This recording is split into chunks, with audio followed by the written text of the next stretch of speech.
Daily new cases हम पिछले 5 हफ्तों से ऑब्जर्व कर रहे हैं, जहां 7 मई को देश में 4,14,000 प्रतिदिन औसत के हिसाब से केसेस नोट किए गए थे, वह घटते घटते 2 लाख से कम 25 मई के समय पर, उसके बाद 7 जून को 1 लाख से कम होते हुए आज 11 जून में 91,702 केसेस रिपोर्ट हुए हैं।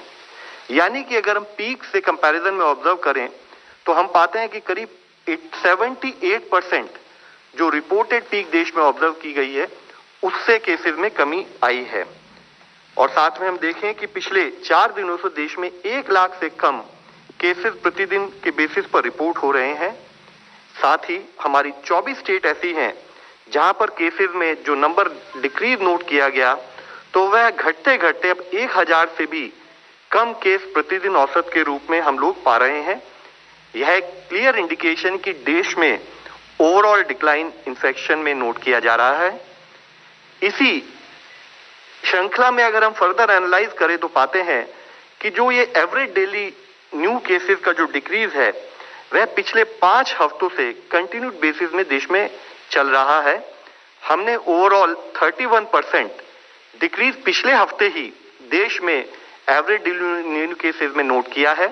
उससे पिछले हफ्ते यह 33% था और धीरे धीरे यह प्रतिशत बढ़ते बढ़ते अब हम देख रहे हैं कि decrease is further overall coming to a stable shape and we need to continue with our efforts of managing the cases at the field level. इसी के तहत हम देखें जहां वीक एंडिंग 4 मई 21 में 531 जिले ऐसे थे देश में जहां पर कि 100 से अधिक केसेस प्रति रोज के बेसिस पर रिपोर्ट हो रहे थे, वह 9 जून को घटते घटते 196 डिस्ट्रिक्ट रह गए हैं। यानी कि ऐसे 335 जिले हैं देश में जहां पर कि ओवरऑल केसेस में एक ड्रास्टिक रिडक्शन हमने ऑब्जर्व किया है। इसी के साथ ही जहां एक स्थाई पर ओवरऑल हमारे डेली केसेस रिपोर्ट जो हो रहे हैं वह कमी हम नोट कर रहे हैं, दूसरे स्थाई पर एक्टिव केसेस यानी कि वह केसेस जो कि हमारे आइदर होम आइसोलेशन और हॉस्पिटल में हमको मॉनिटर करना पड़ता है, हमने उसमें भी काफी कमी नोट की है। जो overall high peak in terms of 37.45 lakh cases देश में 10 मई को नोट किया गया, वह अब घटते घटते 11.21 लाख 11 जून को हम नोट कर रहे हैं। यानी कि करीब 70% decrease in terms of overall active cases since the last peak हमने इस देश में जब 10 मई को ऑब्जर्व किया था। और आज हमारे पास ऐसी सिचुएशन है कि जो 10 मई को जहां हमारे पास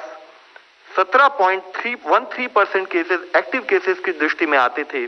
वह घटते घटते अब 3.83% हो चुका है। आज हमारे देश में जो एक्टिव केसेस रिपोर्ट हुए हैं वह पिछले 2 महीने के बाद इस कम श्रृंखला में हम नोट कर रहे हैं, और जिसका एक मेजर इंप्लीकेशन है कि हमारे देश का हेल्थ इंफ्रास्ट्रक्चर और जो लोड उसके ऊपर था, जो स्ट्रेन उसके ऊपर था, उसमें काफी हद तक कमी आई है। तो जैसा कि आप लोगों ने देखा कि कोरोना के केसेस डे बाय डे कम होते जा रहे हैं, तो ऐसी उम्मीद करी जा सकती है कि आप लोग का एग्ज़ाम जल्दी स्टार्ट हो। और खुद आरआरबी के जो चेयरमैन हैं उन्होंने भी कहा था कि जैसे ही हमें केसेस कम देखने को मिलेंगे तो हम एग्ज़ाम स्टार्ट करा देंगे, क्योंकि नंबर ऑफ़ कैंडिडेट्स बहुत ज़्यादा हैं इस एग्ज़ाम में, तो थोड़ा सा हेल्थ का इशू है। और बाकी जो स्टेट वाइज जो कोविड प्रोटोकॉल्स हैं थोड़ा उसको भी फॉलो करना है। और जैसे ही कोरोना अपने पीक से हटके, जैसे कि आपने देखा वीडियो में स्वास्थ्य मंत्रालय की जो वीडियोस थी उसमें बताया गया कि केसेस डे बाय डे कम होते जा रहे हैं, तो ऐसे उम्मीद है कि जल्दी आप लोग का एग्ज़ाम स्टार्ट हो। तो खुद आरआरबी के चेयरमैन जो हैं वो एक लाइव कॉन्फ्रेंस के जरिए आप लोग को डेट बताएंगे कि कौन सी डेट से हम स्टार्ट करेंगे एग्जामिनेशंस, और तब आप लोग या 4 हफ्ते पहले या 1 महीने पहले आप लोग जितना भी टाइम होगा तो आप लोग को तो सिटी कहाँ है और किस डेट में आप लोग का एग्ज़ाम होने वाला है तो वो पता चल जाएगा। तो जल्दी उम्मीद करी जा सकती है कि एग्ज़ाम हो, और भगवान से मैं दुआ करता हूँ कि आप लोग का जल्दी जल्दी एग्ज़ाम हो जाए और फटाफट आप लोग को अगले साल तक ज्वाइनिंग मिल जाए, क्योंकि बहुत लंबा समय हो गया है घर में रहते रहते। तो ऐसी उम्मीद करी जा सकती है। तो मिलते हैं आप लोगों से नेक्स्ट कैसी